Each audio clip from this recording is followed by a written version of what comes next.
This is Kishore and welcome back to Kishore analytics. So நீங்கள் நம்மிடையில் எதை பற்றி பார்க்க போகிறோம்னா அந்த எம்சிபிக்கும் ஏபிஐக்கும் இருக்க டிஃப்ரென்ஸை பற்றி தாங்க பார்க்க போகிறோம்.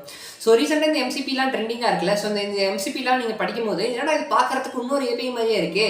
ஸோ இந்த அப்போ ஏபிஐக்கு என்ன டிஃப்ரென்ஸ், இந்த எம்சிபிக்கும் ஏபிஐக்கு என்ன டிஃப்ரென்ஸ் அப்படின்னு சொல்லி உங்களுக்கு எல்லாம் தோணுச்சுன்னா இந்த வீடியோ உங்களுக்காக தான்.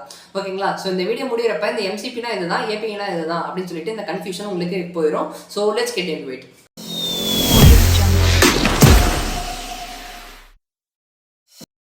ஸோ எஸ் கைஸ், இந்த வீடியோவில் எதை பற்றி பார்க்க போகிறோம்னா இந்த எம்சிபிக்கும் ஏபிஐக்கும் என்ன டிஃப்ரென்ஸ் அப்படின்னு சொல்லிட்டு தான் கைஸ் பார்க்க போகிறோம். ஸோ ஏற்கனவே இந்த ஏபிஐ பண்ணுற அதே வேலையை தான் இந்த எம்சிபி பண்ணுது. நம்ம ஏன் இந்த ஏபி யூஸ் பண்ணாமல் இந்த எம்சிபி யூஸ் பண்ணுறோம்? அதாவது 2024 ஆந்த்ரோபிக் டீம் ரிலீஸ் பண்ண அந்த மாடல் கண்டெக்ஸ்ட் ப்ரோட்டோக்கால் நம்ம ஏன் ஏஐ ஏஜென்ட்ஸில் யூஸ் பண்ணுறோம் அப்படின்னு சொல்லிட்டு இந்த வீடியோ ஃபுல்லாகவே பார்க்க போகிறோம் guys. So first of all நம்ம ஏபிஐனா என்ன அப்படின்னு சொல்லிட்டு ஃபர்ஸ்ட் தெரிஞ்சுக்கோம்.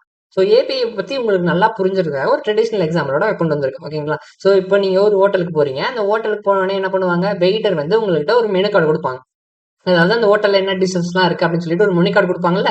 அந்த மெனு கார்டுலாம் ஒரு ஏபிஐ டாக்குமெண்டேஷன் அப்படின்னு சொல்லிட்டு ஞாபகம் வச்சுக்கோங்க. ஸோ அந்த மெனு கார்டுக்குள்ள என்ன இருக்கும், அந்த மெனு கார்டுக்குள்ள எல்லா ஃபுட்ஸுமே இருக்கும். அதாவது தோசை, பூரி, வடை, ஸ்டார்டர், மெயின் டிஷ் எல்லாமே இருக்கும். ஓகேங்களா? ஸோ இதெல்லாமே ஒவ்வொரு டிஷ்ஷுமே ஒவ்வொரு என் பாயிண்ட்ஸ் அப்படின்னு சொல்லிட்டு ஞாபகம் வச்சுக்கோங்க. ஸோ இப்போ ஃபார் எக்ஸாம்பிள் நீங்க ஒரு டிஷ்ஷை வெயிட்டர்கிட்ட சொல்றீங்க. அந்த வெயிட்டர் வந்து உள்ள போறாரு, வெயிட் செஃப் கிட்ட சொல்லுவாரு. செஃப் வந்து ரெடி பண்ணி நமக்கு டேபிள்ல வந்து கொடுப்பாங்க. இது வந்து ஒரு கிளைண்ட் சர்வர் ஆர்கிடெக்சர், அதாவது கிளைண்ட் சர்வர் ப்ரோட்டோகால் அப்படின்னு சொல்லி ஞாபகம் வச்சுக்கோங்க. ஒரு ஏபிஐனா ஒரு 2 ப்ரோக்ராம்ஸ்குள்ள நடக்கிற ஒரு கம்யூனிகேஷன் அப்படின்னு சொல்லி ஞாபகம் வச்சுக்கோங்க. So client server. ஸோ நீங்க தான் இந்த வெயிட்டர்கிட்ட சொல்றீங்க, வெயிட்டர் செஃப் கிட்ட சொல்றாரு, அது ஒரு ரெக்வஸ்ட். அந்த செஃப் வந்து திரும்பி ஒரு ரெஸ்பான்ஸா ஃபுட்டா அனுப்புறாருல, அது ரெஸ்பான்ஸ் அப்படின்னு சொல்லிட்டு ஞாபகம் வச்சுக்கோங்க. அதாவது ஒரு client communication, client server communication protocol அப்படின்னு மட்டும் ஞாபகம் வச்சுக்கோங்க இந்த ஏபிஐனா. ஓகேங்களா? ஸோ இதுவே நீங்க காலையில இந்த ஹோட்டலுக்கு போறீங்க, இது ஒரு செட் ஆஃப் ரூல்ஸ் எழுதுறீங்க இருக்கு. ஓகேங்களா? இந்த செட் ஆஃப் ரூல்ஸ்ல இந்த ஏபிஐ டாக்குமெண்டேஷன்ல இந்த இப்படி ஒண்ணு இருக்கு. இதுவே நீங்க மதியம் சாப்பிடணும்ல, மதியம் இன்னொரு ஹோட்டலுக்கு போறீங்க. அந்த ஹோட்டலுக்கு போகும்போது அந்த ஃபுட் டாக்குமெண்டேஷன், அந்த ஃபுட் அதாவது அந்த மெனு கார்டு வந்து வித்தியாசமா இருக்கு. சோ அப்ப பாத்துக்கிட்டீங்கன்னா, அப்போ நீங்க திரும்பி ஃபர்ஸ்ட்ல இருந்து அதை படிச்சு புரிஞ்சுக்கிட்டு இந்த டிஷ் இது இப்படிதான் இருக்கும் அப்படின்னு சொல்லிட்டு அதை உங்களுக்கு தெரிஞ்சுக்கிட்டு நீங்க திரும்பியும் அந்த வெயிட்டர்கிட்ட சொல்லுவீங்க. திரும்பியும் அந்த போயிட்டு வெயிட்டர் வந்து சர்வர்கிட்ட கொடுப்பாரு. சர்வர் வந்து நமக்கு ரெஸ்பான்ஸ் கொடுக்க போறாங்க. ஓகேங்களா? சோ இதுவே திரும்பியும் நைட்டுக்கு போறீங்க. இதுவே பெரிய ஹோட்டலுக்கு போறீங்கன்னு வச்சுக்கோங்க. அந்த பெரிய ஹோட்டல்ல ஃபுட் டாக்குமெண்டேஷன், அதாவது அந்த மெனு கார்டுல டிஃப்ரெண்டா இருக்கு. என்னமோ வேற மொழியில இருக்கு. வேற மொழி இல்லைன்னா அந்த ஒரு ஃபுட் இருக்கு, அந்த ஃபுட்டுக்கு டிஸ்கிரிப்ஷன் மாதிரி கொடுத்து என்னென்னமோ சொல்லி குழப்பி வச்சிருக்காங்க அப்படின்னு சொல்லி ஞாபகம் வச்சுக்கோங்க. சோ அந்த மாதிரி குழப்பி வச்சிருக்காங்க. அப்ப பாத்தீங்கன்னா திரும்பி அதை படிச்சு நீங்க தெரிஞ்சுக்கிட்டு இந்த டிஷ் இப்படிதான் இருக்கும், இந்த டிஷ்ல இதெல்லாம் போடுவாங்க, இது எனக்கு பிடிக்கும், இதெல்லாம் பிடிக்காது அப்படின்னு சொல்லி பார்த்து தெரிஞ்சுக்கிட்டு திரும்பியும் நீங்க வெயிட்டர் சொல்லுவீங்க. வெயிட்டர் போயிட்டு திரும்பியும் அந்த சர்வர்ட்ட, அதாவது அந்த செஃப் கிட்ட சொல்லுவாரு. செஃப் வந்து நமக்கு ஒரு ரெஸ்பான்ஸ், அதாவது இந்த ஃபுட்டா கொடுப்பாங்க. ஓகேங்களா? சோ இந்த மாதிரி இது இது இதுதான் இந்த ஏபிஐன்றது மாதிரி. இது அதாவது ஒவ்வொரு ஹோட்டலும் ஒவ்வொரு ரெக்வஸ்ட் அப்படின்னு சொல்லி ஞாபகம் வச்சுக்கோங்க. சோ நான் காலையில ஒரு ஹோட்டலுக்கு போனேன்னா அந்த காலையில ஒரு ஹோட்டலுக்கு ஒரு செட் ஆஃப் ரூல்ஸ் இருக்கு. சோ இந்த காலையில இருக்க ஹோட்டல்ல இந்த மாதிரி தான் இருக்கும், இந்த காலையில போட்டோம்னே இந்த மாதிரி தான் ஃபுட்ஸ் எல்லாம் இருக்கும் அப்படின்னு சொல்லிட்டு அது ஒரு செட் ஆஃப் ரூல்ஸ். மதியம் போனா அது ஒரு செட் ஆஃப் ரூல்ஸ். நைட்டு போனா அது ஒரு செட் ஆஃப் ரூல்ஸ். ஒவ்வொரு ஹோட்டலும் ஒவ்வொரு செட் ஆஃப் ரூல்ஸ், அதாவது ஒவ்வொரு ப்ரோட்டோகால்ஸா ஃபாலோ பண்றாங்க அப்படின்றது ஞாபகம் வச்சுக்கோங்க. இதுதான் ஏபிஐ அப்படின்னு சொல்லுவாங்க.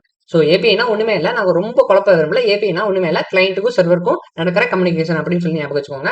ஸோ இந்த மாதிரி ஒவ்வொரு ஹோட்டலுக்கு போக போக போக நம்ம ரூல்ஸ் மாறுதுல, அதாவது ஒவ்வொரு ஹோட்டலுமே ஒவ்வொரு என் பாயிண்ட் அப்படின்னு சொல்லி ஞாபகம் வச்சுக்கோங்க. ஓகேங்களா?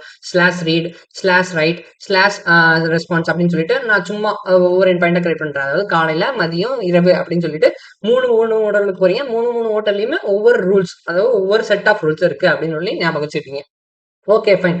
சோ நீங்க இப்ப என்ன பண்ணும், ஒவ்வொரு ரூல்ஸ்க்கும் ஒவ்வொரு இப்போ நீங்க இதுவே நாளானிக்கு போறீங்க, வேற ஹோட்டலுக்கு போறீங்க, வேற ஹோட்டலே அதே மாதிரி வேற ரூல்ஸ் இருந்துச்சுன்னா, சோ இந்த மாதிரி பண்ணிக்கிட்டே இருக்கும்போது உங்களுக்கு ரொம்ப கஷ்டமா இருக்குல்ல. சோ இதுவே அப்படியே நம்ம ப்ரோக்ராமுக்குள்ள கொண்டு வருவோமே, ஒரு சாஃப்ட்வேர்க்குள்ள கொண்டு வருவோம்.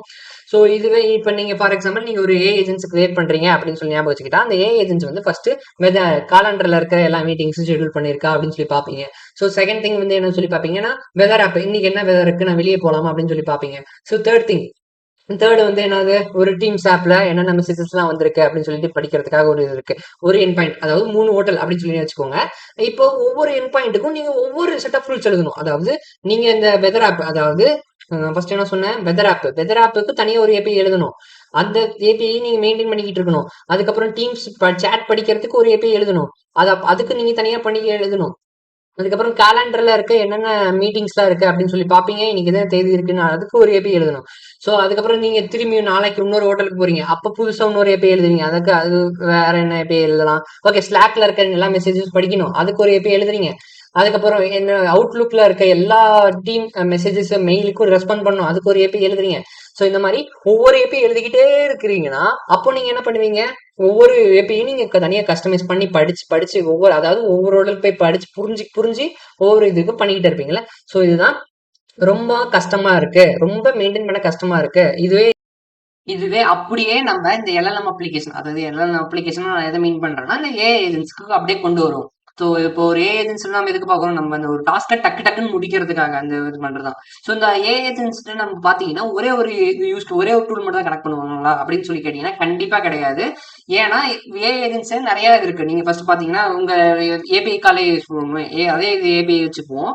ஸோ இப்போ நீங்க ஒரு ஏஐ ஏஜென்ட்ஸ்ட்டு நீங்க என்னென்ன கொடுப்பீங்க, உங்க மெயில் எல்லாத்தையும் கொடுத்துட்டு அதை ரியாக்ட் பண்ணும், ரெஸ்பாண்ட் பண்ணும் அப்படின்னு சொல்லி கொடுப்பீங்க. அதுக்கப்புறம் டீம்ஸ்ல எல்லா சேட்டும் பார்ப்பீங்க. அதுக்கப்புறம் ஸ்லாக்ல இருக்க எல்லா சேனல்ஸ்ல இருக்க இன்சிடென்ட்ஸ், அதாவது எல்லா மெசேஜஸ் எல்லாம் பார்த்து சமரைஸ் பண்ணி எனக்கு என்ன நேத்து நடந்துச்சு அப்படின்னு சொல்லி தெரிஞ்சுக்குவீங்க. ஸோ இந்த மாதிரி அந்த ஏஐ ஏஜென்ட்ஸ்ட எத்தனை நம்பர் ஆஃப் டூல்ஸ் கொடுப்பீங்களோ அத்தனை நம்பர் ஆஃப் என் பாயிண்ட்ஸ், அதாவது அத்தனை நம்பர் ஆஃப் ஹோட்டல்ஸ்க்கு நீங்க போகணும். ஸோ இப்போ நீங்க பாத்துக்கிட்டீங்கன்னா இப்போ மெயில் எடுத்துக்கிட்டீங்கன்னா அதுக்கு நீங்க கஸ்டமைஸா ப்ரோக்ராம் எழுதணும். அதாவது ரெண்டு சாஃப்ட்வேர் நடுல கம்யூனிகேஷன் தான் ஏபின்னு சொல்லுவோம். அந்த ஏபிஐ நீங்க கஸ்டமைஸ் பண்ணி எழுதணும். ஸோ அப்போ நீங்க எழுதும் போது இப்போ ஏதோ ஒரு இப்போ நீங்க ஒன்னு ரெண்டுனா ஓகே மெயின்டைன் பண்ணிடலாம். எரர் அடிச்சுன்னா எந்த ஏபிஐல எரர் அடிச்சது அப்படின்னு சொல்லி கேட்டீங்கன்னா அப்படி தெரிஞ்சிடும் உங்களுக்கு. Okay fine. இதுவே நீங்க ஒரு 100 இந்த மாதிரி என் பாயிண்ட்ஸ் 100 இது கிரியேட் பண்ணி வச்சிருக்கீங்க.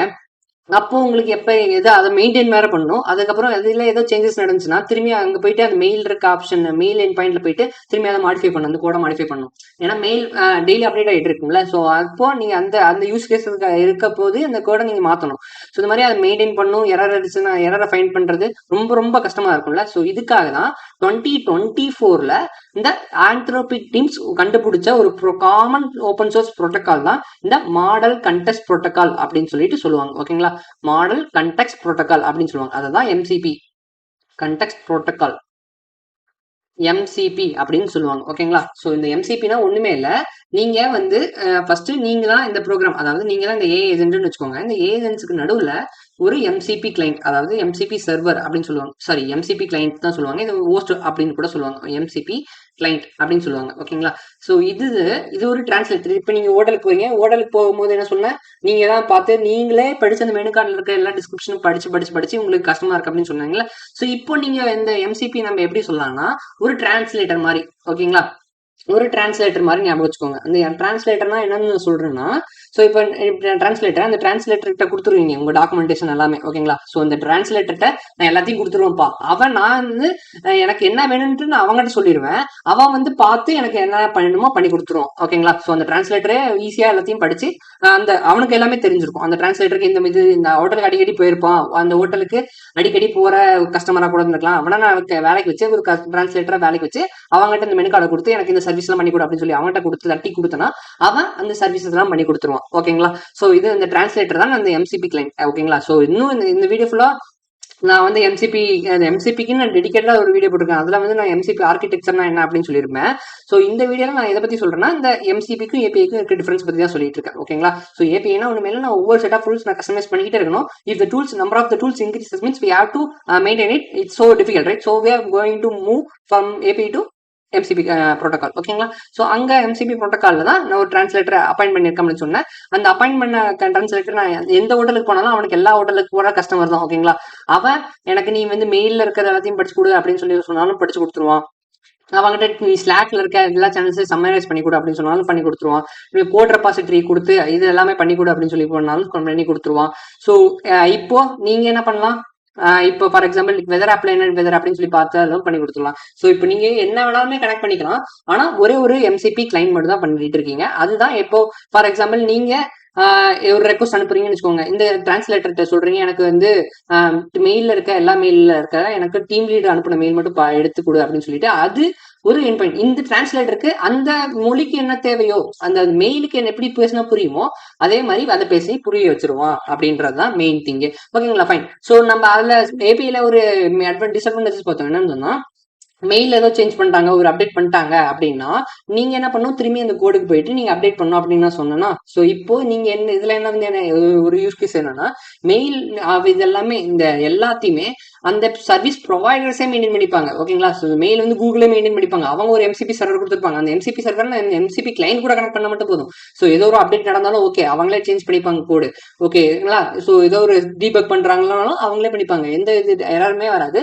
நான் இந்த எம்சிபி கிளைண்ட், அதாவது டிரான்ஸ்லேட்டரை மட்டும், இந்த பக்கத்துல இருக்க டிரான்ஸ்லேட்டர் பையனை மட்டும் நம்ம பாத்துக்கிட்டா போதும், அவன் எனக்கு தேவையான ஃபுட்ஸ் எல்லாத்தையும் ஆர்டர் பண்ணி கொடுத்துருவான் அப்படின்றதுதான் இந்த எம்சிபி கிளைண்ட்ன்றது. ஓகேங்களா? ஸோ அப்ப கிஷோர் இந்த ஏபிஐயும் பண்ற வேலை தானே இந்த எம்சிபி. அப்ப ஏபி வேற இந்த எம்சிபி வேறையா அப்படின்னு சொல்லி கேட்டீங்கன்னா, ஸோ ஏபி ரெண்டுமே ஒண்ணுதான்.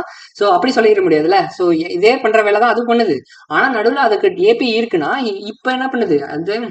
ஸோ இப்படிதான் நம்ம கிளைண்ட்னு வச்சுக்கோங்க. ஓகேங்களா? அதுதான் நம்ம தான் ஃபுட் என்ன வேணும்னு இருக்குது. ஸோ இதான் அந்த டிரான்ஸ்லேட்டர் பையன். அந்த டிரான்ஸ்லேட்டர் பையன் தான் எம்சிபி கிளைண்ட். ஸோ இப்போ அந்த டிரான்ஸ்லேட்டர் பையனுக்கு பண்ணி கொடுக்குற வேலை எல்லாமே ஏபிஐ தான். ஓகேங்களா? ஸோ இந்த டிரான்ஸ்லேட்டர் பண்ணி கொடுக்குற பையன் எல்லாமே ஒரு ஏபிஐ வேலை தான் பண்ணிட்டு இருக்கான். இது எல்லாமே ஒரு ஏபிஐ தான். இது எல்லாமே ஒரு ஏபிஐ தான். இது எல்லாமே ஒரு ஏபிஐ தான். ஓகேங்களா? சோ இப்போ நானா ஏபிக்கும் எம்சிபிக்கு என்ன டிஃபரன்ஸ்னா, நான் இந்த ஏபிஐ மேல ஒரு லேயர் ஆட் பண்ணிருக்கேன். இந்த டிரான்ஸ்லேட்டர் பையன் ஒரு வேலையை வச்சிருக்கேன்ல, அந்த லேயர் ஆட் பண்ணிருக்கேன். அவ்வளவுதான் டிஃபரன்ஸே தவிர, அது அவன் பண்ற வேலையும் ஒண்ணுதான், நான் பண்ற வேலையும் ஒண்ணுதான். ஆனா அவன் பண்றதை அந்த ஈஸியா முடிச்சிடறான் அப்படின்றதுதான் மெயின் திங். சோ நான் இந்த வீடியோல நான் ஏபினா என்ன, ஏபிஐ பத்தி டீட்டெயிலா வீடியோ போடணும் சொல்லுங்க, போடுறேன்.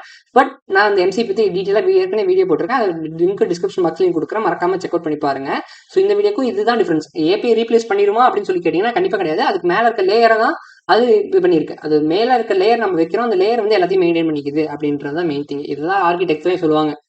ஸோ நீ எம்சிபி அந்த வீடியோல பாத்துட்டீங்கன்னா இந்த இந்த ஆர்கிடெக்சர் தான் நான் வரைஞ்சிருப்பேன். So this is the end of this video guys. உங்களுக்கு கண்டிப்பா புரிஞ்சிருக்கும்னு நினைக்கிறேன். எம்சிபின்னா நான் ஹோட்டலுக்கு போறேன், ஏபிஐ பத்தி இது உங்களுக்கு ஈஸியா புரியுற மாதிரி சம்மரியா சொல்லணும்னா, நான் தான் ஹோட்டலுக்கு போறேன், ஹோட்டலுக்கு ஒவ்வொரு ஹோட்டல்லையும் ஒவ்வொரு ரூல்ஸ் இருக்கு, எனக்கு புரியல, அதுக்காக ஒரு டிரான்ஸ்லேட்டர் பையன் வைக்கிறேன். அந்த டிரான்ஸ்லேட்டர் பையன் எல்லா வேலையும் எனக்காக பண்ணிடுவோம். அதுதான் எம்சிபி. அந்த டிரான்ஸ்லேட்டர் பையன் தான் எம்சிபி. நானே படிச்சு பண்ணனா அந்த ஏபிஐ. ஓகேங்களா? ஸோ இதுதான் இந்த வீடியோவே. இந்த வீடியோ ஃபுல்லாவே அதான் பேசியிருக்கோம். ஸோ உங்களுக்கு இந்த வீடியோ பிடிச்சிருக்குன்னு நினைக்கிறேன். இந்த வீடியோட பிடிச்சிருந்தா மறக்காம கமெண்ட் பாக்ஸ்ல சொல்லுங்க. இன்னும் நான் ஏதாவது இன்னும் நல்லா பொறுமையா எக்ஸ்பிளைன் பண்ணாலும் சொல்லி கமெண்ட் பாக்ஸ்ல சொல்லுங்க. எதுனாலும் I am open to the feedbacks. Okay. So இந்த உங்க ஃப்ரெண்ட்ஸுக்கு இந்த வீடியோ ஷேர் பண்ணி விடுங்க. So this is Sain. So next show signing from next show. Tata, bye by.